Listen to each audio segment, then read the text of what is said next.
King of king. King of king cross. হ্যাঁ। আচ্ছা, কতদিনে হচ্ছে বাঁধাটা? এটা 70-75 75 দিন মোটামুটি। কিরকম সাইজ কিরকম আসছে? Size 1 kilo over. আর চাহিদা কিরকম মার্কেটে? চাহিদা মোটামুটি ঠিকই আছে, মানে আচ্ছা, কোনো অসুবিধা নাই। রং টং ঠিক আছে? কালার ঠিক। অন্যান্য চাষি ভাই বন্ধুরা কি বলছে আপনাদের গ্রামের?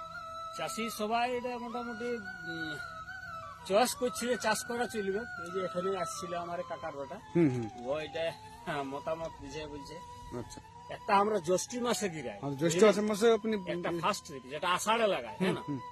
আর এক ট্রিপ লাগাই আমরা শ্রাবণ মাসে। আচ্ছা আচ্ছা, ঠিক আছে। আপনি তখন জ্যৈষ্ঠ আষাঢ় মাসে ফেলবেন, অসুবিধা কিছু নাই। তো এই বছর এটা নতুন ইয়ার সম্বন্ধে অত জানকারি বা প্র্যাকটিক্যাল ছিল না, সেই জন্য কেমন কি হবে। তো যাই হোক, ফসল ভালো হয়েছে। আচ্ছা।